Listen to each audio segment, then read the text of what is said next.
Sir face to ఫేస్కి వచ్చిన thanks. 57 ఏళ్ళకే retired అయిపోయారు.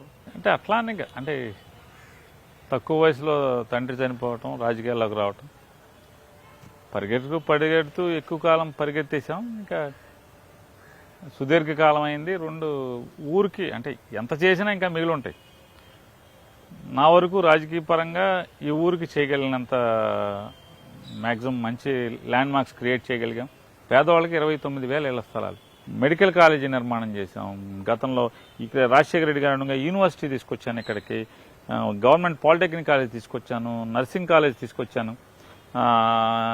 పోర్ట్ నిర్మాణం ఎప్పటి నుంచో మా ఊరికి ఒక కళ. బందర్ ప్రజలు, కృష్ణా జిల్లా వాసులందరూ బందర్లో పోర్ట్ నిర్మాణం చేయాలనేటువంటి ఆకాంక్షతో ఉండేవాళ్ళు. ఇట్లా అనేక బందరకు అంటే మంచిళ్ళు చాలా ఊరంతా ట్యాంకర్లతో మంచిళ్ళు వెళ్ళాయి. అట్లాంటిది అసలు మున్సిపల్ ట్యాంకర్తో మంచిళ్ళు లేకుండా, సమృద్ధిగా దాహం కేక అనేది మచిలీపట్నంలో లేకుండా, ఎంత నడి వేసవిలో కూడా మంచిళ్ళకి ఇబ్బంది లేకుండా సమృద్ధిగా తయారు చేయటం, ఇట్లా ప్రతిదీ అంటే చాలా వరకు మంచి మైలురాళ్ళు ఉన్నాయి. చాలు తృప్తిగా దిగుదామని చెప్పినటువంటి బోర్ కొట్టిందా, ఇంట్లో కొడుకు వ్యతిరేకమైందా? అసలు కొడుకు సంబంధం లేదని ఇంట్లో. అంటే ఆయనకి పెళ్లి కూడా కాలేదు, చదువుకుంటాను, అదే కొడుకు సంబంధం లేదు.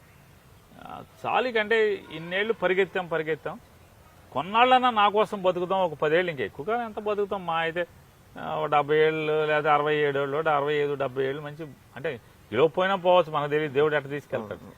అమెరికా వెళ్లాల్సిన వాడు కరోనాతో ఆగి తండ్రి అంటే నేను రిటైర్ అవుతున్నాననే నిర్ణయాన్ని విన్న తర్వాత, మీరు రిటైర్ అయిపోతున్నారు కాబట్టి నేను వచ్చేస్తాను, నేను దిగుతాను అని చెప్పండి. అంటే దీపం ఉండగా ఇల్లు చక్క పెడుతున్నారా? అట్లా లేదు, ఉంటే చెప్తే తప్పేంటి. ఎస్, నా కొడుకుని దింపానంటే ఏం వద్దండి. అదే నేను నాకే భయం. వారసత్వం ఇప్పుడు మీ నాన్నగారి తర్వాత అనుకోకుండా మీరు అనుకోకుండా వచ్చారు. 3వ తరం మీ అబ్బాయి. అంటే కంటిన్యూటీ ఉండడం కోసం పార్టీ మంచి జోష్ మీద ఉందని మీరు అంతా కాన్ఫిడెన్స్ తో ఉన్నారు. మళ్ళీ 175 అంటున్నప్పుడు ఇప్పుడే మనోడిని దాంట్లో ఇన్వాల్వ్ చేసేస్తే ఆ గెలుపు ప్రవాహం ఉండదండి. అట్లా ఇప్పుడు ఒకవేళ జగన్ గెలుపు ప్రవాహంలో వెళ్ళిపోయినా వన్ టైం అయిపోద్ది.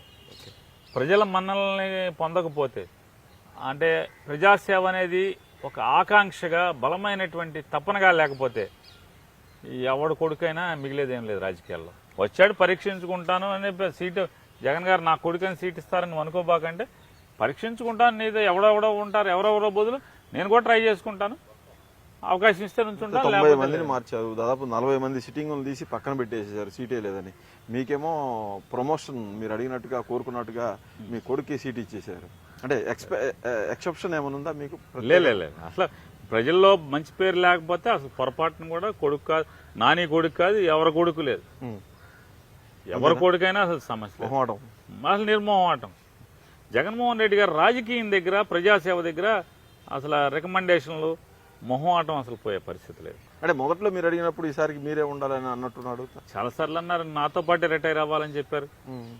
నాని మన ఇద్దరం ఒకసారి ఈ పిచ్చి మాటలు మాట్లాడద్దు, మన ఇద్దరం కలిసి ఒకసారి రిటైర్ అవుదాం అని చెప్పాడు. నీకు పార్టీకి కావాలంటే, మీకు పనికి వస్తాను అనుకుంటే మీకు ఎప్పుడు పిలిచినా నేను వచ్చి పార్టీ పనిచేసి పెడతాను. కాకపోతే అకౌంటబిలిటీ లేని జీవితం బతకాలనుకుంటున్నాను 10 ఏళ్ళు చెప్పాను. మొన్న కూడా ఎంపీగా పోటీ చేయమని కూడా 4-5 సార్లు ఒత్తిడి చేశారు. కొడుకు ఎమ్మెల్యే టికెట్ ఇచ్చిన తర్వాత కూడా వద్దని చెప్పినా, లేదు బాగుంటుంది, నువ్వు ఉండు ఎంపీగా, నాకెవరు సమర్థుడు అయితే నమ్మకమైనోడు దొరకట్లేదు, నువ్వు ఉండు అయ్యి అని చెప్పి వద్దు సార్ అని చెప్పి. కాపులకి లీడర్ అంటే రాష్ట్ర స్థాయి నాయకుడు కాకపోయినా ఈ ప్రాంతంలో ఒక కాపు నాయకుడిగా ఉన్నారు. కానీ కాపులే మీకు ఎందుకు దూరం అయిపోతా ఉన్నారు? కాపులు దూరం అయ్యారు ఎవరం లేదు. కాపులు దూరం అయితే అసలు నేను ఎమ్మెల్యే అవ్వను కదా. అట్లేం లేదు, నాకు అన్ని కులాలు అండి. ఈ మచిలీపట్నంలో కాపులు ఉన్న ఎన్ని కులాలు ఉంటే, చిన్నటువంటి నాయ బ్రాహ్మలు, రజకులు, దళితులు, ఆఖరికి ఎరుకుల, యానాద వాళ్ళు కూడా నన్ను పేరు పెట్టి పిలుస్తారు, మొహం గుర్తుపడతారు. ఇంట్లో పిల్లల దగ్గర నుంచి ముసలోళ్ళ వరకు నాని అని గుర్తుపడతారు. చాలు కదా ఇంకే.